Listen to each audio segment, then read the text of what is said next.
Hello everyone, welcome back to Telugu ఉద్యోగ సందేశాలు YouTube channel. ఈ వీడియోలో మీ ముందుకు వండర్ఫుల్ సెంట్రల్ గవర్నమెంట్ రిక్రూట్మెంట్ తో రావడం జరిగింది. ఎటువంటి ఎక్స్పీరియన్స్ లేకుండా ఆంధ్రప్రదేశ్ తెలంగాణ ప్రతి ఒక్కరూ అప్లై చేసుకునే నోటిఫికేషన్. ఎటువంటి ఎగ్జామ్ లేకుండా డైరెక్ట్ మీ సర్టిఫికేట్స్ చూసి ఎంపిక చేస్తున్నారు గైస్. గ్రాడ్యుయేట్ కి సంబంధించిన వేకెన్సీస్ ఉన్నాయి, అలాగే డిప్లొమా వారికి కూడా వేకెన్సీస్ ఉన్నాయి. ఎటువంటి ఎక్స్పీరియన్స్ అవసరం లేకుండా 2022, 2023 అలాగే 2024 పాస్ అవుట్స్ మాత్రమే అప్లై చేసుకోవచ్చు అని చెప్పి క్లియర్ గా నోటిఫికేషన్ లో మెన్షన్ చేయడం జరిగింది. ఈ నోటిఫికేషన్ మనకు Vizag port authority of India నుంచి రిలీజ్ అయిందనమాట. ఇది ministry of ports, shipping, Airways నుంచి రావడం జరిగింది. So central government opportunity graduate apprentice అన్నమాట. గ్రాడ్యుయేట్ అప్రెంటిస్ కి సంబంధించి వేకెన్సీస్ ఉన్నాయి, డిప్లొమా అప్రెంటిస్ కి సంబంధించి వేకెన్సీస్ ఉన్నాయి అనమాట. సో వీడియోలో క్లియర్ కట్ కంప్లీట్ ఇన్ఫర్మేషన్ అయితే ఎక్స్ప్లెయిన్ చేయబోతాను. వీడియో స్కిప్ చేయకుండా ఎండ్ వరకు చూడడానికి ట్రై చేయండి. చిన్న రిక్వెస్ట్ గైస్, మీకు కనుక నేను చెప్పే విధానం నచ్చితే, ఈ వీడియో కనుక మీకు కనుక యూస్ఫుల్ అనిపిస్తే వెంటనే పక్కన బెల్ ఐకాన్ ని లైక్ చేయండి. లైక్ చేయండి గైస్. అలాగే మన ఛానల్ ఇంకా సబ్స్క్రైబ్ చేసుకుని వాళ్ళు ఉంటే వెంటనే ఛానల్ సబ్స్క్రైబ్ చేసుకోండి, పక్కన బెల్ ఐకాన్ ఆల్ అని యాక్టివేట్ చేసుకోండి. So guys, without any delay let us jump into the official notification now. So official notification మనకు విశాఖపట్నం పోర్ట్ అథారిటీ నుంచి రిలీజ్ అయిందనమాట. దీనికి సంబంధించిన వెబ్సైట్ లింక్ ఇది. దీన్ని టెలిగ్రామ్ ఛానల్లో పేస్ట్ చేస్తే అక్కడ నుంచి యాక్సెస్ చేసుకోండి. ఓకే, సో ఈ లింక్ క్లిక్ చేయగానే ఇలానే పేజ్ ఓపెన్ అవుతుంది. పేజ్ ఓపెన్ అయిన వెంటనే మీరు చూసుకున్నట్టయితే ఇది notification for engagement of apprentice under apprentice amendment act అనమాట. 30th అక్టోబర్ రోజు రిలీజ్ అయింది. సో మనం ఈ రోజు దీని గురించి వీడియో చేస్తున్నాం. ఓకే, సో 2 days అయింది రిలీజ్ అయ్యి ఆల్రెడీ. సో దీన్ని క్లిక్ చేస్తే మనకు డౌన్లోడ్ అవుతుంది పీడిఎఫ్. సో దాని గురించి క్లియర్ గా డిస్కస్ చేసుకున్నాం. ఓకే, సో ఇది కేంద్ర ప్రభుత్వానికి సంబంధించిన సంస్థ guys. Visakhapatnam port authority mechanical and electrical engineering department సంబంధించింది అనమాట మనకు.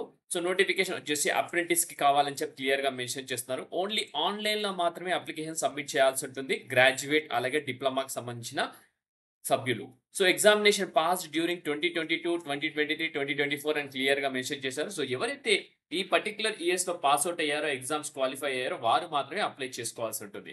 సో మనం కేటగిరీ వైజ్ వేకెన్సీస్ చూసుకుందాం. గ్రాడ్యుయేట్ కి ఎన్ని వేకెన్సీస్ ఉన్నాయి, టెక్నీషియన్ డిప్లొమాకి ఎన్ని వేకెన్సీ చెక్ చేస్తే కనుక మెకానికల్ ఇంజనీరింగ్ విభాగంలో గ్రాడ్యుయేట్స్ కి 10 వేకెన్సీస్ ఉన్నాయి, టెక్నీషియన్ కి వచ్చేసి 12 వేకెన్సీస్ ఉన్నాయి. ఎలక్ట్రికల్ ఇంజనీరింగ్ విభాగంలో 8 వేకెన్సీస్ గ్రాడ్యుయేట్ ఉన్నాయి, టెక్నీషియన్ కి 11 వేకెన్సీస్ ఉన్నాయి. ఎలక్ట్రానిక్స్ కమ్యూనికేషన్ ఇంజనీరింగ్ లో 5 వేకెన్సీస్ గ్రాడ్యుయేట్స్ ఉన్నాయి, అలాగే టెక్నీషియన్ కి 8 వేకెన్సీస్ ఉన్నాయి. కంప్యూటర్ సైన్స్ ఇంజనీరింగ్ లో 4 వేకెన్సీస్ ఏమో గ్రాడ్యుయేట్ ఉన్నాయి, 0 వేకెన్సీస్ టెక్నీషియన్ కు ఉన్నాయి అనమాట.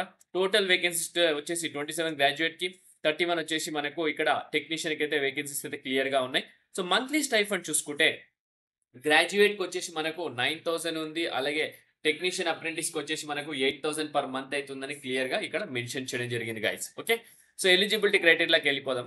సో ఇంజనీరింగ్ అభ్యర్థులు మాత్రమే అప్లై చేసుకోవచ్చు గ్రాడ్యుయేట్ కి, అలాగే డిప్లొమాకి వచ్చేసి డిప్లొమా ఎవరైతే పూర్తి చేసుకుని వారు మాత్రం అప్లై చేసుకోవచ్చు. ఇంకోటి ఏంటంటే diploma exam passed in the years అని క్లియర్ గా మెన్షన్ చేశారు. ఈ 2020, 2023, 2024 ఈ పర్టికులర్ సంవత్సరంలో ఎవరైతే పాస్ అయ్యారో వారు మాత్రమే అప్లై చేసుకోవాల్సి ఉంటుంది. అలాగే మీరు ఎంహెచ్ఆర్డి నాట్స్ పోర్టల్లో రిజిస్టర్ అయ్యి ఉండాలి. Who have registered which is mandatory. So register చేసుకునే వాళ్ళు ఉంటే రిజిస్టర్ చేసుకోండి. Okay, candidates who have previously undergone apprenticeship are not eligible అని క్లియర్ గా మెన్షన్ చేస్తున్నారు. ఎవరైతే ఆల్రెడీ అప్రెంటిస్షిప్ ట్రైనింగ్ చేశారో వాళ్ళు ఎలిజిబుల్ కాదు. Minimum education qualification graduate apprentice వచ్చేసి a degree in engineering or technology granted by statutory university, లేదా degree in engineering or technology granted by institution empowered to grant such degree by act of parliament. So basically ఏంటంటే degree in engineering అంటే BTech అభ్యర్థులు లేదా bachelor of engineering అభ్యర్థులు మాత్రమే eligible guys. So category 2లోకి వెళ్ళిపోదాం మనం. నెక్స్ట్ టెక్నీషియన్ డిప్లొమా అప్రెంటిస్ అనమాట. Diploma in engineering or technology granted by state council or board of technical education system or state government అని క్లియర్ గా మెన్షన్ చేశారు. Diploma engineering or technology వాళ్ళు మాత్రమే eligible, అది కూడా టెక్నీషియన్ డిప్లొమా అప్రెంటిస్ అనే position కి. ఏజ్ వచ్చేసి limit will be followed as per apprenticeship rules అని క్లియర్ గా మెన్షన్ చేశారు. సో రిజర్వేషన్ కేటగిరీ చూసుకున్నట్లయితే మనకు అండర్ ద అప్రెంటిస్ యాక్ట్ వాళ్ళైతే చూస్తామని క్లియర్ గా ఇక్కడ మెన్షన్ చేయడం జరిగింది. మినిమం ఫిజికల్ స్టాండర్డ్స్ కూడా ఉండడం జరుగుతుంది. యాజ్ పర్ 1992 అప్రెంటిస్షిప్ రూల్ ప్రకారం ఉంటుంది. డ్యూరేషన్ ఆఫ్ రూల్ వచ్చి ట్రైనింగ్ వచ్చేసి 1 year అయితే ట్రైనింగ్ ఉంటుందని ఇక్కడ క్లియర్ గా మెన్షన్ చేశారు. ప్రీవియస్ ట్రైనింగ్ ఎక్స్పీరియన్స్ చూసుకుంటే కనుక ఆల్రెడీ ఎవరైతే అండర్గో అయ్యారో వారు మాత్రం ఎలిజిబుల్ కాదు అని క్లియర్ గా మెన్షన్ చేస్తున్నారు. సెలక్షన్ ప్రొసీజర్లోకి వెళ్ళిపోదాం. Next mode and criteria of engagement వచ్చేసి engagement of graduate technician apprentice వచ్చేసి purely made on the merit basis aggregate marks obtained by the candidate in the graduate diploma. So నేను already video starting లో చెప్పడం జరిగింది కదా. So ఎవరికైతే experience ఉందో ఎవరికైతే already engagement of graduate purely merit base అంటే ఎవరికైతే మార్క్స్ బాగా వచ్చినాయో గ్రాడ్యుయేషన్‌లో గాని, డిప్లొమాలో కానీ మార్క్స్ బేస్ పై మిమ్మల్ని సెలెక్ట్ చేసుకోవడం జరుగుతుంది. Preference will be given to the children of VPA employees, the children of deceased employees, medically invalidated, superannuated. So ఎవరైతే విశాఖపట్నం పోర్ట్ అథారిటీలో ఆల్రెడీ వర్క్ చేసి రిటైర్ అయ్యారో వాళ్ళ చిల్డ్రన్‌కి ఇంపార్టెన్స్ ఇస్తామని చెప్పి ఇక్కడ క్లియర్‌గా మెన్షన్ చేశారు. Final rank list would be prepared according to the categories general, SC, ST, OBC after verification of ADT and officials Visakhapatnam port authority అని క్లియర్‌గా మెన్షన్ చేయడం జరిగింది guys. So procedure for registration submission of application ఇక్కడ క్లియర్‌గా mention చేయడం జరిగింది. So ఎలా apply చేయాలనేది type A for students who have already enrolled in old national web portal వచ్చేసి ఈ వెబ్‌సైట్‌కి లాగిన్ అవ్వాల్సి ఉంటుంది. న్యూ వెబ్‌సైట్ పోర్టల్ వచ్చేసి ఈ వెబ్‌సైట్‌కి లాగిన్ అవ్వాల్సి ఉంటుంది. ఈ యూఆర్ఎల్ టైప్ చేయండి. సో ఎలా అప్లై చేయాలి ఏంటి అనేది కూడా ఇక్కడ క్లియర్‌గా మనకు ఇన్‌స్ట్రక్షన్స్ కూడా ఇవ్వడం జరిగింది. Step 1, step 2. సో ఈ స్టెప్స్ ఫాలో అయిపోయి మీరు ఇమ్మీడియేట్‌గా అప్లై చేసేయండి. సో ట్రావెల్ ఎక్స్‌పెన్సెస్ అయితే ఏం ప్రొవైడ్ చేయరు. No TA, DA will be provided for attending the certificate verification క్లియర్‌గా మెన్షన్ చేస్తాను. బోర్డింగ్, లాడ్జింగ్ అన్ని మీరే భరించాల్సి ఉంటుంది. సో ముందుగా ఆన్‌లైన్ అప్లికేషన్ స్టార్ట్ డేట్ వచ్చేసి మనకు 1 నవంబర్ అయితే స్టార్ట్ అయిపోతుందన్నమాట. సో నిన్ననే స్టార్ట్ అయిపోయింది. లాస్ట్ డేట్ వచ్చేసి ఆన్‌లైన్ మనకు 30th నవంబర్ వరకైతే ఉంది. సో ఎటువంటి ఎంక్వైరీస్ కానీ, వెబ్ పోర్టల్ కాంటాక్ట్ కానీ ఉంటే గనుక ఈమెయిల్ చేయండి. studentquery@boat-srp.com అండ్ లేదంటే ఇంకొక ఈమెయిల్ ఐడి కూడా ఇవ్వండి. ఈమెయిల్ ఐడికి మీరు ఈమెయిల్ చేస్తే సరిపోతుంది. సర్టిఫికేట్ వెరిఫికేషన్ సంబంధించి venue, certificate verification will be held Visakhapatnam port authority అన్నమాట.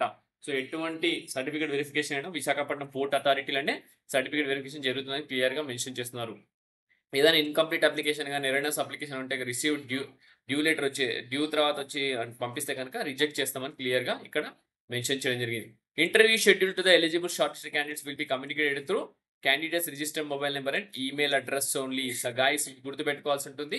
మీరు అప్లై చేసేటప్పుడు మొబైల్ నెంబర్ అలాగే ఈమెయిల్ ఐడి మాత్రం రిజిస్టర్డ్ మాత్రమే ఇవ్వండి. అలా అంటే కరెంట్‌లో రన్నింగ్ ఉన్నది మాత్రమే ఇవ్వండి. ఎందుకంటే ఎటువంటి కమ్యూనికేషన్ అయినా దాని ద్వారానే మీకు చేయడం జరుగుతుంది కాబట్టి సో ఆ నంబర్స్ అలాగే అవి కరెక్ట్ ఇస్తే సరిపోతుంది గైస్. ఓకే. సో ఈ ఆపర్చునిటీ అస్సలు మిస్ చేసుకోకండి. మంచి ఆపర్చునిటీ. ప్రస్తుతానికి ఎవరికైతే జాబ్ లేదో ఇమ్మీడియేట్‌గా ఫైనాన్షియల్ అసిస్టెన్స్ కావాలో వారందరూ అప్లై చేయండి. గ్రాడ్యుయేట్ అప్రెంటిస్‌కి 9,000, టెక్నీషియన్ అప్రెంటిస్ 8,000 పర్ మంత్ వస్తుంది. 1 ఇయర్ వరకు అయితే మీరు ఎవరిపైన డిపెండ్ అవ్వాల్సిన అవసరం లేకుండా ఈ వర్క్ చేస్తూ మీరు స్టైఫండ్ తీసుకుంటూ కాంపిటీటివ్ ఎగ్జామ్స్ ప్రిపేర్ అవ్వచ్చు. లేదా ఇంకా మీ ఏదైనా గోల్స్ ఉంటే గనుక ఆ గోల్స్ రీచ్ అవ్వడానికి అవకాశం అయితే ఉంటుంది. సో ఇదే కెరియర్ అనుకున్న వాళ్ళకి ఏంటంటే మీకు పోర్ట్ అథారిటీ ఆఫ్ ఇండియా ఇంకా డిఫరెంట్ గవర్నమెంట్ ఆర్గనైజేషన్‌లో పోస్ట్‌లో ఈ పర్టిక్యులర్ అప్రెంటిస్‌షిప్ మీద మీకు మంచి పర్మనెంట్ జాబ్స్ రావడం జరుగుతుంది ఫ్యూచర్‌లో. బట్ లేదు కాంపిటీటివ్ ఎగ్జామ్స్ ఇంకా ప్రిపేర్ అవుతామని ఫైనాన్షియల్ అసిస్టెన్స్ కావాలంటే గనక ఈ జాబ్‌లో అయితే జాయిన్ అయిపోండి. ఓకే. సో అప్పటి మిస్ అవ్వకుండా ప్రతి ఒక్కరు అప్లై చేసేయండి. వీడియో నచ్చితే లైక్ చేయండి, షేర్ చేయండి. Thank you guys. Thank you for watching. Have a great day.